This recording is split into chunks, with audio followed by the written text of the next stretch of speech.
Anime Clevates episode yang ketiga kini akhirnya langsung dibuka dengan sebuah potongan panel cerita singkat yang sangatlah luar biasa menarik. Karena pada halaman ini kita pun dapat melihat sama-sama bahwa tepat setelah Alicia sudah terjatuh ke dalam jurang, maka dia pun kini mulai mencoba untuk dapat bangun sambil mengerang dengan pelan. Kesadarannya masih samar, tapi ada satu hal yang dapat dia pahami, yaitu dia masih hidup. Meski tubuhnya terkapar di celah batu dan tanah, napasnya belum berhenti. Entah bagaimana caranya, nyawanya belum meninggalkannya. Ia mencoba mengingat apa yang terjadi. Kemungkinan besar, ia terjatuh ke dalam parit. Lalu tulang-tulangnya remuk, dihantam sesuatu ketika sudah mendarat di tanah. Ia mencoba mengangkat tangan dan juga menggerakkan kakinya. Tapi tak ada yang merespons. Ia benar-benar lumpuh. Tidak ada sensasi dari leher ke bawah, hanya dingin dan juga hening. Apa yang terjadi pada tubuhku? Pikirnya. Ketakutan mulai merayap. Jika ia berdiam terlalu lama, musuh pasti akan menemukan dirinya di sini. Ia tidak bisa membiarkan itu terjadi. Tidak dalam keadaan seperti ini. Ia memaksakan diri untuk bergerak, mendorong kehendak ke dalam otot-otot yang sudah tidak menjawab. Tak peduli seberapa sakit atau sia-sia, ia harus mencoba. Bergerak, bisiknya pada dirinya sendiri. Di momen itulah, tubuhnya tiba-tiba jadi terasa sangat ringan. Lalu di saat yang bersamaan, cairan hangat yang menempel di tanah kini mulai bergetar, mengalir dan berkumpul. Darahnya sendiri yang tadi tercecer di sekitar, kini mulai menyatu dan berputar di udara. Menyaksikan hal itu, Alicia pun kini akhirnya langsung bertanya, "Hah? Apa itu darahku?" Pusaran hitam yang pekat terbentuk di atas tanah. Seolah ada kekuatan tak terlihat yang memanggil, menarik, dan menyatukan semua darah yang telah ia tumpahkan. Suara aneh terdengar dari dalam pusaran itu, seperti desisan dan tarikan napas dalam kegelapan. Lalu sesuatu muncul. Dari pusaran darah yang telah membeku bentuknya, sesosok makhluk muncul. Hitam, berbentuk padat, dengan simbol seperti wajah yang menatap dari dalam kabut merah gelap. Yap, dia adalah Dewa Iblis Clevates.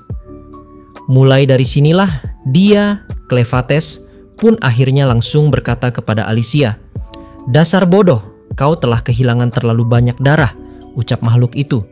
Makhluk itu berdiri dalam wujud seperti anak anjing, namun tetap dengan aura menyeramkan. Gadis itu menatap heran, lalu bertanya dengan suara lemah, "Apa-apaan bentuk anak anjing ini?" Clevates menjawab tanpa emosi. Bentuknya bergantung pada jumlah darah. Darah itu pula yang kini menjaga tubuh sang gadis tetap hidup. Jika semuanya hilang, ia akan mati selamanya. Namun jika menurut Dewa Iblis, Alicia masih berguna, maka darah itu bisa dipaksa kembali ke tubuhnya. Jika dia melakukan itu, Alicia pun akan pulih dengan cepat, kecuali ada bagian tubuh yang benar-benar hilang. Gadis itu menatap lelah. "Kalau begitu, kenapa tidak kau lakukan saja? Apa kau akhirnya akan meninggalkanku?" Clevates memandangnya diam. "Tidak." Lalu ia melangkah maju, menatap lebih dalam seolah ingin memastikan sesuatu. "Ada hal yang harus aku tanyakan lebih dulu kepadamu sebelum aku bisa menyembuhkanmu. Aku telah menemukan seorang wanita bernama Nell yang merupakan salah satu bandit dan dianggap cocok menjadi pengasuh susu untuk bayi bernama Luna. Tapi ketika aku mencoba untuk dapat merekrutnya atau mengajaknya bergabung ke dalam kelompokku, tapi dia malah menolak. Padahal aku sudah menawarkannya sebuah kebebasan, tapi dia malah memilih untuk tetap tinggal di tempat seperti ini. Aku tidak mengerti dengan sifat manusia. Jadi tolong jelaskan kepadaku, kenapa orang itu malah menolak?" Mendengar semua pertanyaan dari Clevates, Alicia pun kini mulai menjawab. "Dengar, ada banyak alasan kenapa Nell menolak permintaanmu. Tapi jika aku simpulkan, maka intinya adalah seperti ini. Pertama, Nell adalah budak dari para bandit, jadi jika dia mencoba untuk dapat kabur dari tempat ini, maka dia akan dibunuh.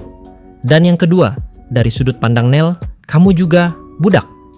Jadi, tidak mungkin Nell bisa percaya kepada kamu, yang merupakan seorang budak juga. Tapi jika kamu memang ingin merekrut Nell, maka masih ada satu cara lagi, yaitu kamu harus menghancurkan tempat ini, serta membunuh semua pasukan bandit itu sampai tidak ada satupun yang tersisa. Karena jika mereka semua sudah mati, maka mereka tidak akan bisa mengejar Nel. Bagi kamu yang merupakan seorang dewa iblis, udah jelas itu adalah urusan yang mudah. Di momen itulah, Cleofates pun otomatis langsung menjawabnya. Tidak bisa, aku tidak bisa menggunakan kekuatanku di sini. Jika penyamaranku ketahuan, dan jika orang-orang tahu aku sudah keluar dari sarangku, maka kekacauan akan terjadi, dan nasib dari Luna bisa menjadi terancam. Oleh karena itu, sebagai gantinya, kamulah yang akan melakukan semuanya untukku. Alias, kamulah orang yang akan membunuh semua pasukan bandit di tempat ini, sampai tidak ada satupun yang tersisa. Jika kamu bersedia, maka aku akan menghidupkanmu lagi dengan menggunakan kekuatanku. Nah, setelah berkata seperti itu, Cleofates pun tanpa pikir panjang, kini akhirnya langsung memasukkan semua darah dari Alicia lagi, tepat menuju ke dalam tubuhnya. Gara-gara itu, tubuh dari Alicia yang sebelumnya sudah patah semua, kini akhirnya bisa sembuh. Serta gara-gara itu juga, Alicia pun kini otomatis jadi bisa berdiri, walaupun dia masih bisa merasakan sakit. Intinya, walaupun Alicia tidak bisa mati, tapi dia masih bisa merasakan sakit jika tubuhnya diserang. Tidak lama berselang, kelompok dari para bandit yang kemarin sudah mencoba untuk dapat menyerang Alicia, kini mereka pun akhirnya datang lagi untuk dapat mengambil tubuh dari Alicia. Pada gambar ini, Alicia pun langsung berkata kepada kita bahwa untuk dapat bertarung melawan pasukan para bandit yang jumlahnya sangatlah luar biasa banyak, tentu saja Alicia membutuhkan senjata. Oleh karena itu, dia pun dengan sengaja justru malah membiarkan tubuhnya diserang oleh salah satu dari mereka. Lalu, ketika pedang itu sedang menancap di tangan dari Alicia, barulah dia mulai merebutnya. Dengan begini, Alicia pun akhirnya jadi memiliki senjata untuk dapat berperang. Tidak hanya itu, karena masih pada satu halaman yang sama, Alicia pun langsung menghajar salah satu dari mereka sambil memberikan peringatannya. Dengar, gini-gini, aku adalah pahlawan. Jadi karena kalian adalah para bandit, aku nggak akan merasa bersalah kalau aku bunuh kalian semua. Oleh karena itu, bersiaplah, karena ini adalah akhir dari hidup kalian. Nah, ketika Alicia sudah memutuskan untuk dapat berperang, maka Sin pun kini otomatis langsung berpindah menuju ke dalam sudut pandang yang lain. Sekarang giliran dari Nel, di mana di dalam praktiknya, Nel pun awalnya sempat berbicara kepada Shiz bahwa dia sempat membayangkan untuk dapat hidup bebas. Jadi, jika memiliki kesempatan, Nel ingin sekali keluar dari tempat ini demi dapat melihat dunia luar. Mendengar ucapan itu dari Nel, Shiz pun awalnya sempat memperingatkannya. Sebagai budak, ucapan seperti itu sangat berbahaya. Jadi, jika Nel mencoba membicarakan kebebasan kepada orang lain selain dia, udah jelas Nel bakalan langsung dibunuh. Sayangnya, peringatan dari Shiz sudah terlambat. Karena dari arah belakang mereka, ketua dari para bandit itu kebetulan sedang lewat. Gara-gara itulah dia pun jadi mendengar semua perkataan dari Nel. Hingga tanpa menunggu lama, dia pun langsung masuk ke dalam ruangan sambil berkata kepada mereka. Intinya, bos dari para bandit sekarang langsung mengajak Nel pergi. Dia bilang ingin memberikan kejutan kepada Nel. Tapi Shiz sebenarnya sudah tahu bahwa jika bos mereka sudah berkata seperti itu, artinya Nel pasti akan mati. Kemudian pada panel berikutnya, bos dan juga Nel kini akhirnya langsung pergi menuju ke dalam ruangan bawah tanah. Lalu setelah sudah sampai di lantai paling dasar, bos bandit pun langsung mematikan lilin sambil berkata kepada seseorang, Betty, sekarang adalah waktunya bagimu untuk dapat makan. Mendengar ucapan itu dari bos Broko, monster yang bernama Betty ini kini akhirnya langsung muncul. Serta tanpa menunggu lama, dia pun kini akhirnya langsung memakan tubuh dari Nel. Hingga tubuh dari Nel jadi hancur, serta Betty pun langsung menelannya. Di momen itulah, Dewa Iblis Cleofates kini akhirnya langsung datang. Serta dengan tatapan dan juga aura yang sangat menyeramkan, dia pun mulai berkata kepada Betty, sepertinya aku sudah terlambat. Jangan menangis, Luna. Itulah aturan di dalam dunia ini, yaitu dimakan atau memakan. Aku sudah menawarkan pilihan kepada Nel untuk dapat pergi. tapi dia sempat menolaknya hingga dia pun kini justru malah mati. Meskipun begitu, aku pun saat ini menyesal. Andai saja aku bisa datang lebih cepat, maka Nell pun pasti masih bisa diselamatkan. Sementara itu, respons yang sangatlah berbanding terbalik kini justru malah dapat kita lihat dari sudut pandang Betty. Mengingat di dalam praktiknya, Betty pun kini langsung menjadi panik. Karena meskipun tubuh Cleofates sudah disamarkan menjadi seorang anak kecil, tapi Betty masih bisa merasakan bahwa orang yang ada di hadapannya itu, dia adalah satu dari 4 dewa iblis terkuat di dunia. Yaitu, dia adalah Cleofates. Hingga gara-gara itu, Betty yang mulai panik kini akhirnya langsung memuntahkan tubuh dari Nell. Serta dia pun kini langsung mencoba untuk dapat kabur. Walaupun pada dasarnya tubuh Nell sudah hancur, namun Nell sekarang masih bisa bernapas.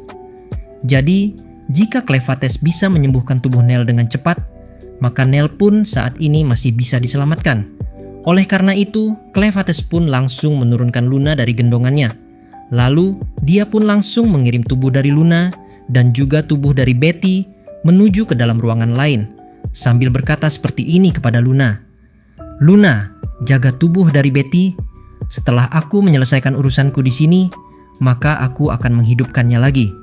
Menyaksikan semua hal itu di depan matanya, Bos Broko pun kini akhirnya langsung menjadi sangat emosi. Di satu sisi, dia sama sekali tidak menyangka bahwa monster hasil eksperimennya ternyata justru malah takut kepada anak kecil seperti Cleofates. Namun di sisi lain, Bos Broko pun kini mulai bertanya, yaitu siapa sebenarnya anak kecil itu? Kenapa dia bisa membuat monster lain ketakutan walaupun dia cuma menatapnya? Berdasarkan hal tersebut, Bos Broko pun akhirnya langsung menggunakan kekuatan barunya dengan niat untuk dapat membuat monster Betty menjadi semakin gila. Karena dengan cara seperti itu, Betty yang tadinya sudah kabur pasti akan kembali ke sini untuk dapat bertarung dengan cara dipaksa. Lalu pada halaman berikutnya, Bos Broko mulai mengeluarkan sebuah botol cairan hijau tepat dari dalam kantongnya. Serta dia pun langsung menuangkan cairan hijau itu masuk ke dalam lampu lilin. Akibatnya muncul banyak sekali asap tepat pada ruangan itu. Hingga Betty pun kini bisa menghirupnya, serta Betty pun jadi mengamuk. Tidak hanya itu, karena masih pada satu halaman yang sama, Betty pun kini mulai menyerang tubuh dari Cleofates tanpa sedikit pun keraguan. Hingga tubuh dari Raja Iblis Cleofates akhirnya bisa menjadi terluka, walaupun hanya diserang dengan menggunakan 1 pukulan saja. Singkat cerita, setelah pertarungan pertama dari Cleofates melawan Betty sedang berlangsung, maka seperti biasanya, scene pun kini kembali berpindah lagi, tepat menuju kepada Alicia. Di mana pada gambar ini kita pun kembali diperlihatkan mengenai jalannya pertarungan dari sisi Alicia. Walaupun hanya seorang diri dan juga hanya menggunakan pedang bekas saja, tapi Alicia berhasil mengalahkan sebagian besar dari mereka dengan berbagai macam jurus. Mulai dari teknik pedang walet berputar, sampai dengan teknik tebasan langsung yang diarahkan dengan tujuan untuk membunuh. Sayangnya, karena pedang ini pedang jelek, maka setelah dipakai beberapa kali oleh Alicia, akhirnya pedang ini menjadi patah. Nah, di momen itulah Alicia pun langsung berpikir bahwa walaupun dirinya adalah pahlawan dan juga walaupun dirinya tidak bisa mati, tapi stamina dari Alicia sekarang sangat terbatas. Yang artinya, jika Alicia kelelahan di dalam pertarungan ini, maka dia pun masih bisa dikalahkan. Tapi masalahnya, Alicia tidak bisa mati. Jadi jika dia tertangkap, maka pasukan bandit ini justru malah bisa menyaksikan dan menggunakan tubuh dari Alicia sepuas mereka, tanpa perlu takut Alicia akan mati. Gara-gara berpikir seperti itu, Alicia pun akhirnya langsung memutuskan, jika dirinya ingin bisa menang, maka satu-satunya cara adalah mengambil pedang pahlawan sebelumnya yang terkubur di dasar danau. Mengingat jika Alicia bisa bertarung dengan menggunakan pedang pahlawan, maka potensinya sebagai pahlawan pasti akan bisa keluar juga. Oleh karena itu, Alicia pun dengan cepat kini langsung memotong jembatan tempat mereka tadi bertarung. Hingga sebagian besar pasukan bandit itu jadi terjatuh ke dalam danau. Lalu ketika beberapa monster danau sedang sibuk memakan tubuh dari para bandit yang terjatuh, Alicia pun kini langsung melompat dengan niat untuk dapat mencari pedang. Singkat cerita, Perjalanan dari Alicia untuk mengambil pedang ini ternyata sama sekali tidak mudah. Karena setelah beberapa menit tenggelam, dia masih tidak bisa sampai ke dasar. Meskipun Alicia tidak bisa mati, tapi jika begini terus, maka tubuhnya akan rusak karena tekanan air yang sangat kencang di dasar danau. Beruntungnya, di saat mata Alicia sudah mulai berkunang-kunang, maka dari arah bawahnya, Alicia pun akhirnya bisa melihat penampakan dari pedang pahlawan yang selama ratusan tahun ini sudah terkubur di dasar danau, yaitu sebuah pedang pahlawan dengan nama Waterfall Slicer, alias pedang pembelah air terjun. Namun ketika Alicia baru saja mendapatkan pedang itu, monster kraken yang bersemayam di dasar danau ini otomatis dia pun jadi bangun. Lalu tanpa menunggu lama, monster kraken mulai menyerang tubuh dari Alicia hingga perutnya menjadi robek. Di momen itulah Alicia pun langsung menggunakan kekuatan dari pedang pahlawannya. Lalu dengan satu kali gerakan, Alicia pun berhasil menerbangkan tubuhnya sendiri di dalam air, mirip seperti roket. Pada saat ini, Alicia langsung sadar bahwa dengan kekuatan dari pedang pahlawan, maka tubuhnya bisa menjadi semakin kuat. Oleh karena itu, Alicia pun segera melakukan gerakan yang kedua, yaitu gerakan menebas di dalam air. Di mana di dalam praktiknya, tepat ketika ada 4 monster ikan danau yang kebetulan saat ini sedang mencoba untuk dapat menyerangnya, maka Alicia pun mampu menebas dan juga membelah tubuh dari mereka semua. Hingga tubuh dari monster tersebut dapat dikalahkan hanya dalam 1 kali serangan. Awalnya Alicia pun sempat berpikir bahwa dia akan bertarung melawan monster kraken yang merupakan penguasa dari danau ini. Tapi untuk sekarang, kraken masih terlalu kuat. Sedangkan Alicia masih memiliki perintah lain dari Clevates, yaitu untuk dapat mengalahkan pasukan bandit demi dapat menolong Nell. Gara-gara itu, Alicia pun akhirnya memutuskan untuk dapat kabur dan juga keluar dari dalam danau dengan sebuah tujuan untuk dapat pergi ke tempat dari Clevates karena dia sudah memanggil Alicia.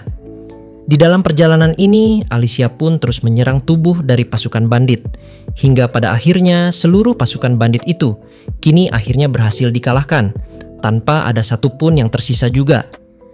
Mulai dari sinilah, scene pun otomatis langsung berpindah, tepat menuju kepada Raja Iblis Clevates. Pada gambar ini, dia pun sudah berhasil menang ketika bertarung melawan Betty. Tapi masalahnya, tubuhnya sekarang jadi kelelahan, karena menurutnya, dia kesulitan untuk dapat bertarung dengan menggunakan tubuh manusia, serta dia juga kesulitan untuk bertarung melawan bos Broko, yang kebetulan menggunakan sebuah teknik sihir dengan nama sorcery. Oleh karena itu, Clevates pun langsung menambahkan perintah baru kepada Alicia, yaitu Alicia harus segera datang ke tempatnya demi dapat mengalahkan bos Broko, serta Alicia pun harus bisa mencari tubuh dari Luna, serta tubuh dari Nell yang sekarang sedang dicuri oleh bos Broko. Nah, disinilah cerita dari episode yang ketiga selesai. Terima kasih banyak yang sudah simak video ini sampai habis, dan salam baku hantam.